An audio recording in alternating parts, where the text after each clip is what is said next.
রাধে রাধে।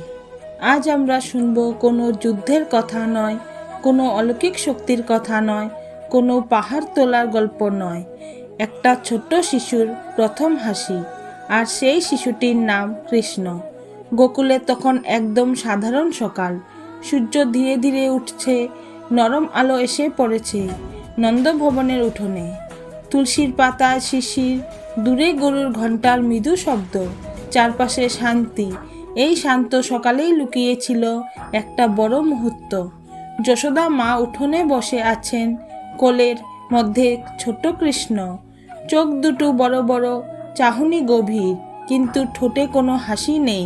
কৃষ্ণ খুব বেশি কাঁদেন না, আবারও হাসেনও না, শুধু চুপচাপ তাকিয়ে থাকেন।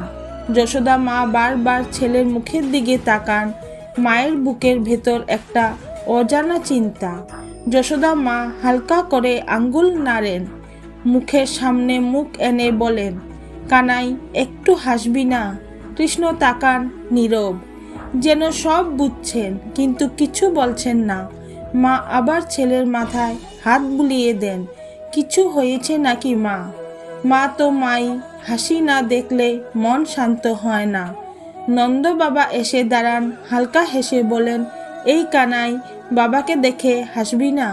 কৃষ্ণ তাকান কিন্তু হাসেন না।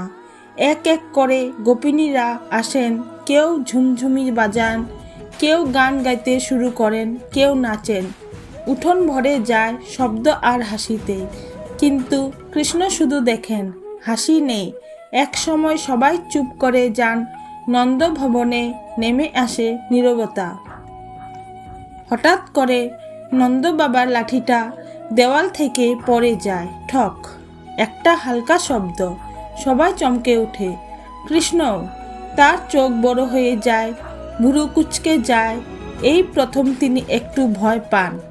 যশোদা মা সঙ্গে সঙ্গে কৃষ্ণকে বুকে জড়িয়ে ধরেন, বুকে চেপে ধরে বলেন, ভয় পেয়েছিস মা? আমি আছি।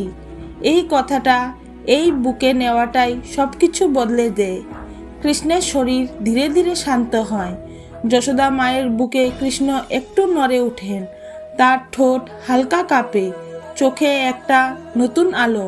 আর ঠিক তখনই একটা ছোট্ট হাসি, খুব নরম, খুব ধীরে, যেন ফুল ফোটা শব্দ।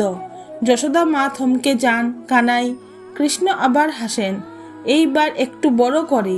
এই হাসি মুখের নয়, এটা হৃদয়ের।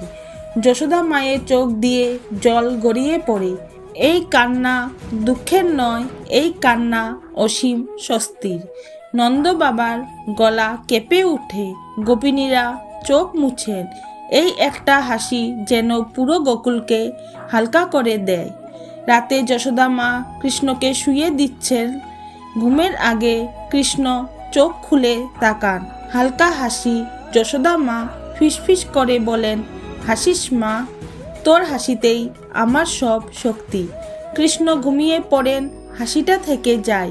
সব লীলা বড় হয় না, কিছু লীলা খুব ছোট, কিন্তু একটা শিশুর হাসি পুরো সংসার বদলে দিতে পারে। ভগবান যখন শুধু হাসেন, তখনই তিনি সবচেয়ে আপন হন। রাধে রাধে।